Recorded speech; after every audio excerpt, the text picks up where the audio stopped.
اللهم صل علی محمد و آل محمد و عجل فرجهم. خب همونطوری که از یکی دو هفته قبل اگر خاطر شریفتون باشه و همینطور دیشب خدمتون وعده کرده بودیم، حالا میخوایم بپردازیم به موضوع محتوایی همین دعایی که الان پخش شد برای شما، یعنی دعای 40 صحیفه شریف سجادیه، موضوع مرگ و قبر و قیامت و در کل در واقع موضوع معاد که سوالات شما رو هم دریافت کردیم و با افتخار خدمت استاد عزیزم محمدی شاهرودی عزیز و گرانقدر هستیم و گفتگومون رو در این باره با ایشان شروع میکنیم.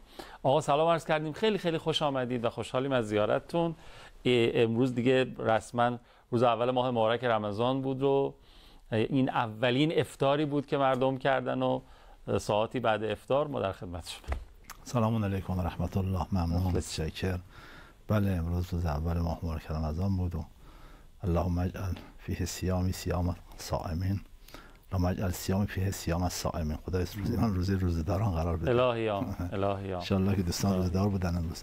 اعوذ بالله من الشیطان الرجیم، بسم الله الرحمن الرحیم، الحمد لله رب العالمین و صلی الله علی سیدنا محمد و آله الطاهرین. عرض سلام و ارادت دارم محضر دوستان عزیز بیننده و آرزوی سلامتی، طول عمر، توفیقات روز افزون، آرزوی قبولی طاعات، عبادات. انشالله که شروع خوبی داشته باشید. یک مسابقه دو هست، یک مسابقه به تمام معناست. تو دعای کمیل میخونید. خوش به حال کسانی که سبقت میگیرن، کسانی که نفس فلیتنافس المتنافسون در قرآن داریم، یعنی تو مسابقه نفس زنان میرن تا در دعای کمیل هم دو سه جاش داریم. انشالله که دوستان موفق باشن. یکی از بهترین کارها در این ماه، چنانکه که در شب قدر از بزرگان پرسیدن که اگر شب قدر رو درک کردیم چه کار کنیم؟ فرمود که علم آموزی، دنبال علم باشید، چون علم آموزی ثوابش گاهی از 1000 سال عبادت بیشتره. پس معلومه که در بین همه عبادت ها بهترین عبادت همینه که انسان دنبال علم و معرفت باشه. تو شب‌های قدرم بله، هم حتی شب‌های قدر بله بهترینه که انسان دنبال معرفت باشه. با توجه به اینکه این بحث معرفتی است و عرض خواهیم کرد خدمت دوستان که ما می‌خوایم که دنبال علم آموزی باشیم، اون هم بهترین ها، اونی که پیامبر به عنوان اون که باید دنبالش بود معرفی کرده، که انشاءالله خدمت دوستان معرفی ان شاء الله به یاری خدا. خب خیلی خلاصش بخوایم بپرسیم، آقا ما قراره چی بگیم تو ماه رمضان؟ قراره آخر کار به کجا برسیم؟ قراره که یک سفر داشته باشیم. عمده بحث ما اینه.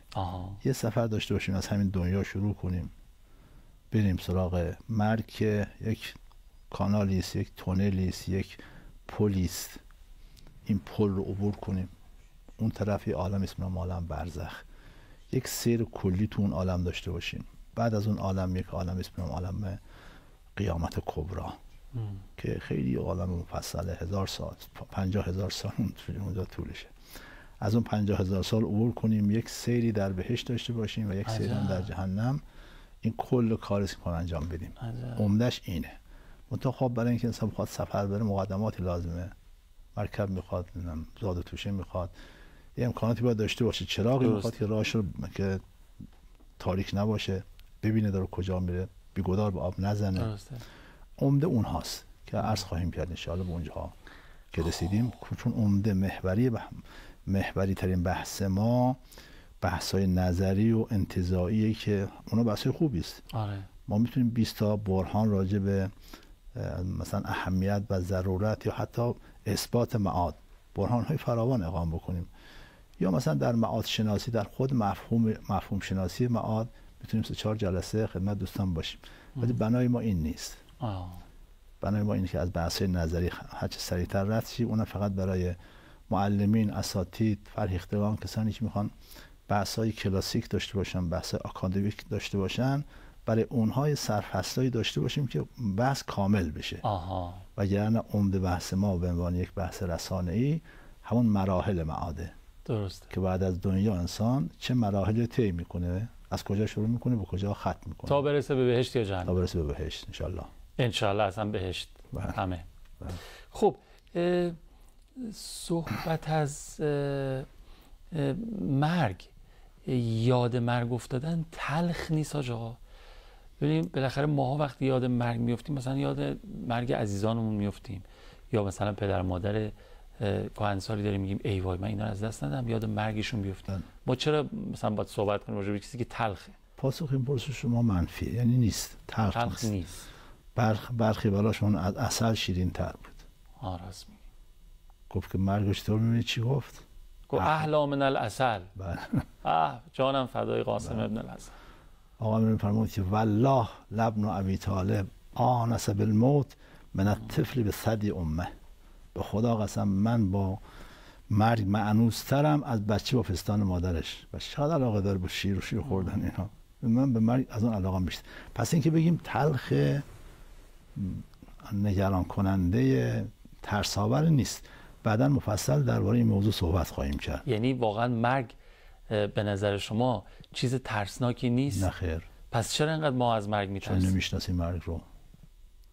مثلا هر چی که نمیشناسه چیه؟ ازش میترسه. چون علت ترس ما پس عدم شناخته. بله. مثل یه جای تاریک که وارد میشیم. همینطوره. بعداً ان شاءالله صحبت خواهیم کرد. بیشتر بله حدیث از امام هادی علیه السلام خواهیم خوند که طرف زجه و ارسمان جزا و فضا می‌کرد، بهش پرسید، ازش پرسید چته؟ گفت از مرگ میترسم. فرمودین چرا از مرگ میترسی؟ چون مرگ رو نمیشناسی. بعد که عدد داشت توضیح داد، گفت آقا جان راحت شدم. چشم بس رفت. هیچ نگرانی از مرگ نداشت.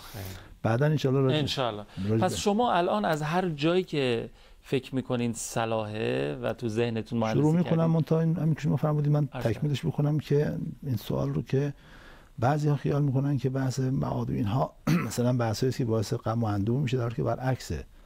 گفتن وقتی خیلی قصه داری، اندوهگین هستی، برو به زیارت اهل قبور. یاد مرگ غمو از دل میبره.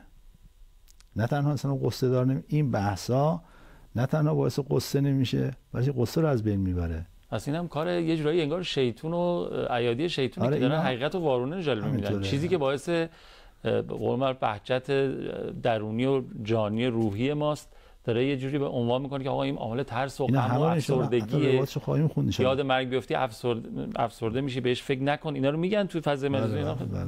این همش اشتباهه. بعدا ان شاء الله روایتش خواهیم خوند. خیلی خوب. آیاتش خواهیم خوند که نه این بحثا نه تنها قصه آور نیست، بلکه چند تا فایده داره که فایده مفصل داره بعدا خواهیم گفت.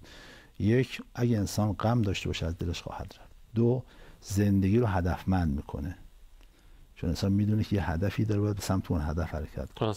سه، زندگی رو قانونمند میکنه، بزه رو در زندگی انسان کم میکنه، بزهکاری از زندگی انسان حذف میشه و فایده های دیگه که انشاءالله خواهیم گفت. انشاءالله. پس بسم الله. از هر مطلبی که سلام میدین شروع بفرمایید. اگر اجازه دادین سوال پیش اومد من از معذرتون میپرسم و توی بخش دوم ان شاء الله سوالات مردم رو بپرسیم. بله، خدمتتون عرض کنم که پیامبر وارد مسجد شدن. این حدیث اولین حدیث که امام رحمت الله علیه در 40 حدیثشون شرح کردن. اینقدر مهم بودی که ما اول اولین حدیثی که اون 40 حدیث کتاب بسیار ارزشمندی است. بسیار ارزشمنده. کتاب رو ما شرح کردیم و بخشایش هم از شبکه 3 کنم پخش شده. درست. چون ضبط شده از طرف شبکه 3 قطعاً. پخش شده. حالا من خیلی خبر ندارم چه مقدارش پخش شده، خبر ندارم، ضبط شده. خدمت شما عرض کنم که حدیث بسیار مهمی است. پیامبر وارد مسجد شدن، دیدن که مردم یه گوشه مسجد ازدحام کردن. پرسیدن که چه خبره؟ گفتن یا رسول الله علامه اومده.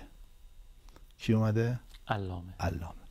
پرسیدن که ومل علامه؟ نگفتن من العلامه. علامه کیه؟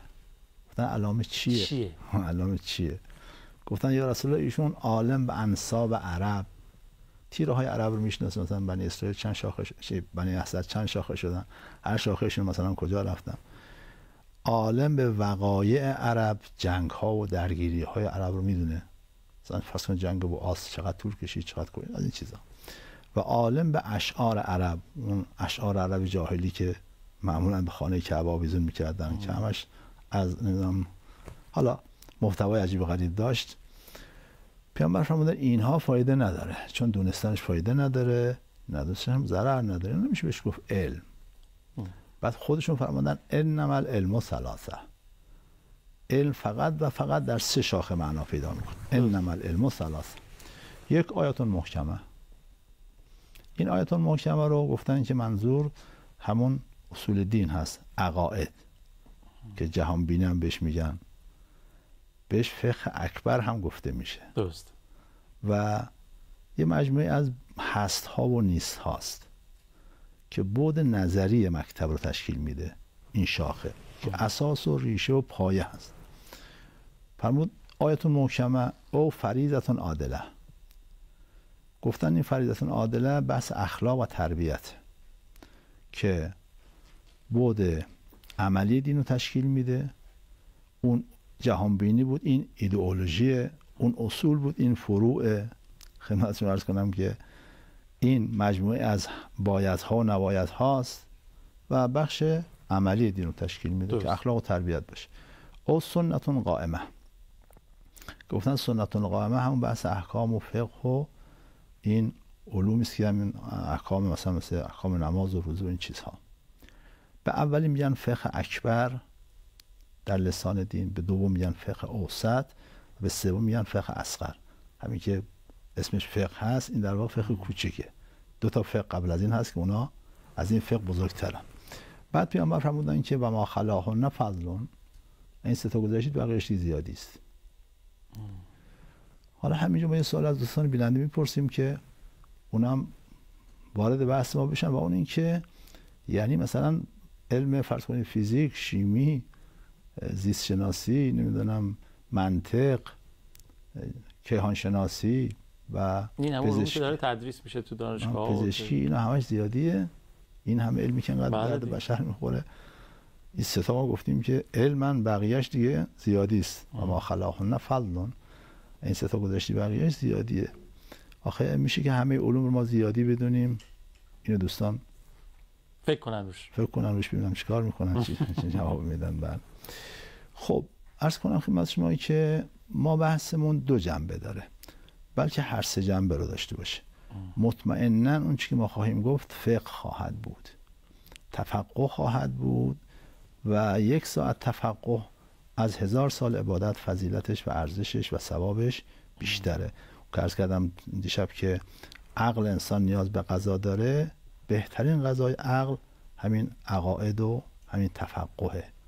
که عقل از خواب بیدار بشه و بعضی از افراد عقلشون رو آکبند نگرش داشتن، همونطوری خدا بهشون داده دست بهش نزدن، احساس کردن یه امانتیه که باید همونطوری که گرفته همونطوری پس بده. عقل رو باید به کار انداخت، عقل رو باید به کار گرفت که رشد کنه، که قوی بشه و این عقل بالقوه به عقل بالملکه تبدیل بشه، به عقل بالفعل تبدیل بشه، به عقل مستفاد تبدیل بشه، بیاد بالا. خلاصه درست. حالا چه اون فقه اکبر باشه که عقاید باشه که بحث ما عمدتاً از اون جنسه، چه فقه اوسط باشه که اخلاق باشه، چه ما بخوایم چه نخواهیم بحثای ما رنگ اخلاق به خودش خواهد گرفت. یعنی وقتی ما میگیم که مثلا فرض کن که برای اینکه فشار قلب نداشته باشید این کار رو انجام بدید، میشه اخلاق. میشه اخلاق. یا اون چیزی که باعث فشار قلب میشه، وقتی ما مثلا غیبت باعث فشار قلب میشه که هست، خود به خود داریم بحث اخلاق مطرح میکنیم. همینطور میگیم که سوء خلق، بد اخلاقی در خونه یکی از پیامدهاش فشار قلبه. وقتی اینجوری میگیم خود به خود وارد چی میشیم؟ بحث اخلاق میشیم. بحث‌های احکام هم کمابیش در لابلای بحث‌های ما هست. پس طرح بحث ما این شد که می‌خوایم راجع به تفقه و فقه صحبت کنیم. عمده فقه همون فقه اکبره که عقاید باشه، ولی خود به خود چه بخوایم چه نخواهیم فقه اوسط و فقه اصغر هم، مخصوصا فقه اوسط رو زیاد خواهیم اخلاق زیاد. اگر اجازه بدید یه فاصله دوستانمون بگیریم برگردیم و در خدمتتون باشیم. با اجازه شما بفرمایید. خواهش می‌کنم. اللهم صل علی محمد و آل محمد و عجل فرجهم. خب من میخوام از استاد عزیزم آقای محمدی شاردی عزیز یه خواهشی بکنم، چون ما از قبل از ماه رمضان هم قول دادیم به مردم که سوالاتشون رو مطرح می‌کنیم، دیشب هم شروع نکردیم. اگه موافق باشین الان توی این بخش ما شروع بکنیم سوالات مردم رو بپرسیم، ضمن اینکه کم کم حالا با توجه به سوالات اون بخشایی که مد نظرتون هست توی پاسخ‌ها میاد و اون طرح مباحث کلی از فقه اکبر هم که می‌خواستین شروع بکنین، اگه اجازه است از فردا اول برنامه ما در خدمت شما باشیم. یعنی مثلا توی هر برنامه 4-5 دقیقه اول رو اون نکاتی که فکر می‌کنید لازمه کلیه باید بیان بشه بفرمایید، بعد بریم سراغ طرح. خوبه؟ بله. خیلی هم عالی.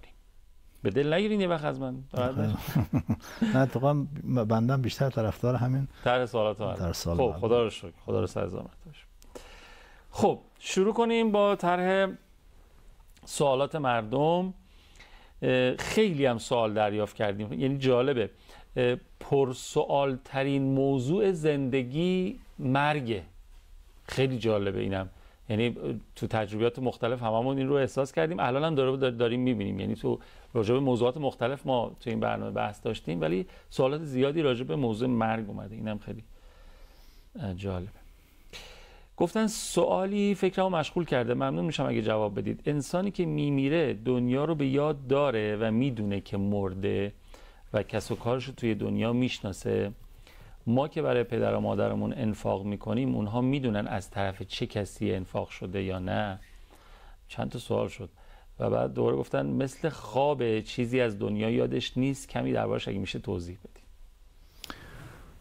فعلا عرض میکنم که بله، اونها از حال بازماندگانشون خبر دارن، چون برزخ اشراف به دنیا داره، دنیا در رحم برزخه، دنیا محاط در برزخه. طبعا اهل برزخ امکان اطلاع حاصل کردن از دنیا رو دارن، منتها بر حسب مقامشون این قدرت این که حالا چه مقدار مطلع بشن در چه مقاطعی چه زمانهایی فرق میکنه، ولی حتما اطلاع دارن. اگر خیراتی براشون داده بشه کاملا متوجه میشن، حتی جزئیاتش هم متوجه میشن. این شما با چه نیتی دادید، آیا به اون فقیر احترام کردید این خیرات رو دادید یا نه، مثلا چیز پرت کردید پیشش مثلا بی احترامی. همه اینها رو متوجه میشن و خیلی هم خوشحال میشن. اونا عرض کنم که هم خودشون با هم ارتباط دارن و به بازدید هم میرن، به زیارت هم میرن، هم با ما ارتباط دارن. اونها آگاه تر از ما هستن و عالم تر از ما هستن، بهتر از ما حقایق رو، حتی حقایق دنیا رو بهتر از ما درک میکنن. از دنیا هم یادشون میاد چیکار کردن، کجا رفتن. چند بار این فیلم کل زندگی دنیاشون رو میبینن که قبل از مرگی که بعدا ان شاءالله روش به این موضوع خیلی صحبت خواهیم کرد. یکی هم اینکه تمثل برزخی اعمالشون رو تو عالم میبینن، تو عالم برزخ. زمین که عرض کردم چون اشراف به دنیا دارن میتونن یک دور نگاه کنن، یادشون میاد خاطراتی که در دنیا داشتن. اونها اونجا هر موقع که فکر کنن به خاطرشون، حتی در قیامت، حتی در بهشت گاهی میشینن با هم مذاکره، یعنی بعد از حالا قیامت کبرا و تو بهشت گاهی میشینن با هم مذاکرات خاطرات دنیا رو با هم بازگو میکنن. اینایی که تا حالا فرمودید مخصوص خوبها بوده یا؟ بله، اهل بهشت. اهل بهشت بوده. اهل جهنم چی؟ جهنم هم اطلاع حاصل میکنن، منتها فقط از بدیها اطلاع حاصل میکنن. از خوبها، از اهل بهشت بدیها رو مخفی میکنن. یعنی وقتی که میاد از خانوادهش اطلاع حاصل کنه، فرشتگانی همراهی میکنن او رو و نمیذارن بدیهای خانواده رو. مثلا ببخشید چون سوال و این جواب سریع بپرسم، مثلا اگه کسی الان فوت کرده، همین تازه فوت کرده، خانواده‌اش خیلی دارن بیتابی میکنن و در دیوار میزنن، حالشون بد میشه و او ببینه اینو متوجه بشه، خب حالش بد میشه. آدم خوبی هم از بهشتی هم هست، اینا رو نمیبینه. چرا؟ فقط تعجب میکنه، چون متوجه ولی غمگین و ناراحت نه، قصه نمیخوره، تعجب میکنه، میگه اینا چرا این کارا رو میکنن؟ من که راحت شدم، من که درد داشتم، رنج داشتم، تازه این زندگی این خوبی من دارم. یا لیت قومی یعلمون بما غفر لی ربی و جعلنی من المکرمین. یا کاش میدونستن قوم من که اون میگه کاش که اینا میدیدن که من چه وضع خوبی دارم، چرا گریه میکنن، چرا جزا فضا میکنن. ولی اگه آدم بدی باشه میبینه و ناراحت هم میشه. آدم بدی باشه، مثلا من مثال روشن‌تر بزنم، فرض کن که یکی از فرزندانش معتاد شده باشه، اینو ازش پنهان میکنن، چون قصه میخوره که این فرزندم که معتاد شد چه بلایی به سرش. نه، اگه آدم بدی بوده باشه چی؟ آدم بدی باشه اینو بهش نشون میدن، ولی اگه فرزندش حافظ قرآن شده باشه اونو مخفی میکنن. گرفتم، مطلبو گرفتم. فکر کنم مردم هم گرفتن داستان چیه. خلاصه اون کسی که خوبه فقط باید خوبی‌ها رو متوجه بشه و ناراحتی غمگین نشه، اونی هم که بده اصلا خوبی رو متوجه نمیشه، فقط بدی‌ها رو دریافت میکنه. خیلی خوب. نکته داریم باز؟ نه، حالا اینا بعدا ان شاء الله مفصل‌تر.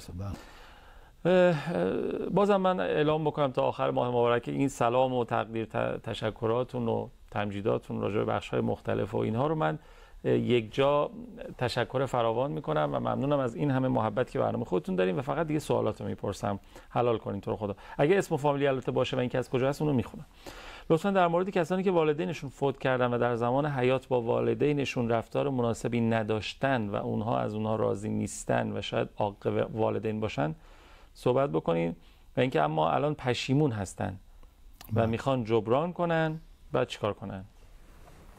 در روایت داریم که گاهی ممکنه که فرزندانی باشن که در زمان حیات پدر و مادر بار به والدین باشن، یعنی خدمت کردن، احترام کردن، پدر و مادرشون راضی هن و حقوقی در کار نیست. ولی بعد از مرگ پدر و مادر دیگه کلا فراموششون میکنن، دیگه هیچ بیادشون نیستن، کاری که باید انجام بدن، وظیفه‌ای که باید انجام بدن، حقوقی که به گردنشون هست باید ادا بکنن و خلاصه کلا پدر و مادر رو فراموش میکنن. بعد از مرگ پدر و مادر عاق میشن. در زمان حیات پدر و مادر عاق نبودن، بعد از مرگ پدر و مادر عاق میشن، به خاطر اینکه بی‌توجهی کردن، اون ناراحت میشن، غصه میخورن و ناراحت میشن، اذیت میشن از دست این فرزندانی که با اون همه نیازی که اونجا دارن، اون نیاز شدیدی که اونجا دارن، اینو اصلا به یادشون نیستن، چون نیازشون بعد از مرگ خیلی بیشتر است از نیازشون زمانی که در دنیا هستن. اون موقع احتیاجشون 10 برابر بیشتر از احتیاجشون در دنیاست. همینطوره. و کسی هیچ به دادشون نرسه، خب ناراحت میشن، غصه میکنن و فرزند عاق والدین میشه. عکسش هم داریم، کسانی که در زمان حیات پدر و مادر اذیت کردن پدر و مادر رو، پدر و مادرشون راضی نبودن و از دنیا رفتن، بعد از پدر و مادر، بعد از فوتشون هم که این تو سوال نوشتن فرمودن، پشیمان میکنن، چرا ما پدر و مادر اذیت کردیم، چرا، یعنی اون عاق والدین رو درک میکنن که عاق والدین شدن، شروع میکنن اولا توبه میکنن که خدا ببخشدشون و ثانیا شروع میکنن کارهای خیر برای پدر و مادر انجام دادن. از کارهای واجب هم شروع میکنن، حقوق واجبی که به گردن پدر و مادر هست اونها رو ادا میکنن، حالا چه حق الناس باشه چه حق الله باشه، بعدم میرن سراغ کارهای خیر دیگه. اینها بعد از مرگ پدر و مادر از حقوق میان بیرون و بار به والدین میشن. در روایت این مطلب به همین شکل درس کردم داریم، پس نگرانی نداره. اگر شما واقعا شروع کنید و جدی باشید، مثل زمان حیاتشون نباشید که بعد آخر اون پشیمان کنید که خب ما داریم از دنیا میریم، کاری هم نکردیم که پدر و مادر از ما راضی بشن. رضایت اونها رضایت خداست و کاری کنید که اونها در عالم برزخ که نظارت میکنن بر کار شما، متوجه میشن شما چی کار میکنید، از شما راضی بشن. بله، خیلی ممنون. گفتن که برای اینکه اون لحظه که میخواد روح از بدنمون خارج بشه حس خوبی داشته باشیم و نترسیم و راحت تر این کار انجام بشه، چه کاری باید قبلش انجام بدیم؟ انشالله بعدها راجع به سکرات موت و این اموری که باعث سکرات موت میشه صحبت خواهیم کرد مفصل. دوستان الان مراجعه کنن به کتاب منازل الاخره مرحوم شیخ عباس قمی که گفته که برای اینکه سکرات موت آسون بشه چیکار کنیم و چی چه باعث سخت شدن سکرات موت میشه. هر دو بخش رو اینجا مطرح کرده. ما هم تو کتاب درس‌های از عقاید اسلامی جلد 4 این بحث اونجا مفصل مطرح کردیم، چی چیزی باعث میشه که انسان جان کندنش سخت باشه و چی چیزی باعث میشه که جان کندن انسان آسون باشه. دوست موردش من فهرستوار عرض میکنم الان خدمت دوستان. یکی همین نیکی به والدین هست. نیکی به والدین اون سکرات موت از بین میبره. یکی صله رحم هست. صله رحم شهرها رو آباد میکنه، عمرها رو طولانی میکنه، روزی رو زیاد میکنه، سکرات موت هم از بین میبره.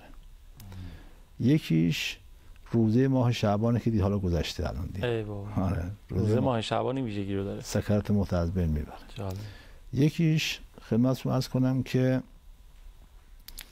اینکه مؤمنی بین ظهر پنجشنبه تا ظهر جمعه از دنیا بره، هم سکراتش آسون میشه، هم عذاب قبر کلا ازش برداشته میشه که دیگه عذاب قبر هم نداره. از کی تا ظهر جمعه؟ از ظهر پنجشنبه تا ظهر جمعه. این فاصله 24 ساعت. یه دعایی هست. خواهی میکنم ببخشید میکنم. مؤمنی توی این زمان از دنیا بره. بله. یعنی هر کسی از این دنیا رفت نمیتونه بگیم 100% دیگه. مؤمن در این فاصله از دنیا بره عذاب قبرش برداشته میشه. هم از دنیا به قبض روح بشه، نه دفن بشه. قبض روحش تو این فاصله. قبض روحش تو این فاصله باشه. ممکنه دفنش حالا توی زمان دیگه باشه. بله. این دعایی که عرض میکنم 10 ها خاصیت داره، از پیامبر نقل شده، فایده های خیلی زیاد، ثواب های خیلی زیاد. از جمله یکیش اینه که سکرات موت رو برمی‌داره. اعددت لكل حول لا اله الا الله ولكل هم و غم ما شاء الله ولكل نعمت الحمدلله ولكل رخاء الشکر لله ولكل عجوبة سبحان الله. این دیگه جملات هر کدامش نیاز به شرح و تفسیر داره. 10 تا جمله هست بسیار عالی که من 5 تاشو خوندم. حالا بقیش هم دوستان به مفاهیم مراجعه کنن، سرچ کنن. گفتم اعددت لكل حول لا اله الا الله، بقیه‌شو پیدا میکنن. اگه بخوای تا آخرشم بکنم میخونم. خیلی دست شما در نکنه. اینم باعث از بین رفتن سکرات موت میشه و یکی از خواصش ها، خواص فراوان دیگه هم داره. بعد جملات بسیار ارزشمندی هم هست. اعددت لكل ذنب استغفر الله و لكل مصیبت انا لله و انا الیه راجعون و لكل ضیق حسبی الله و لكل قضاء و قدر توکلت علی الله و لكل عدو اعتصمت بالله و کل طاعت و معصیت الحمدلله رب العالمین. خلاص خیلی دعای با الحمدلله رب العالمین. الحمدلله. گفتن که روح از کدام قسمت بدن خارج میشه و چقدر زمان میبره؟ روح جا نداره که ببینیم از کدام قسمت خارج میشه و زمان هم نداره، نه مکان داره نه زمان. اینکه بی حس میشه انسان، این غیر از اون قبض روحه که نفس انسان جدا میشه. اما از پا شروع میشه به سینه که میرسه دیگه انسان کلا حسش کلا از بین میره. زمانی هم نمیبره، کسری از ثانیه مثلا. خیلی سریع. بله. گفتن آیا تلقینی که برای میت در قبر میخونن واقعا تأثیری توی اعمالش و یا بهشتی جهنمی شدنش داره؟ فرض اون تلقین اینه که این طرف این حرفا رو باور داشته، میگفته. بهش میگن که یادت میاد که در بین ما بودی اینجوری میگفتی تو خود تلقین ها. اول میگن که تکونش میدن، میگن که اسم افهم فلانی. حالا بهتره که به همون زبان خودش هم بگن. اول به همون زبان عربی بخونن، یه بارم به زبان خودش به زبان فارسی بزنن. تکونش میدن، میگن گوش کن فلانی، یادت میاد در بین ما که بودی میگفتی خدا هست، خدا رو قبول داشتی. تلقین که میکنن، تلقین اون چیزایی که قبلا باور داشته. بله بله. چیزی که باور نداشته بهش بگن که یادت میاد، نه خیر من قبول نداشتم، شما بی خود دارین میگید.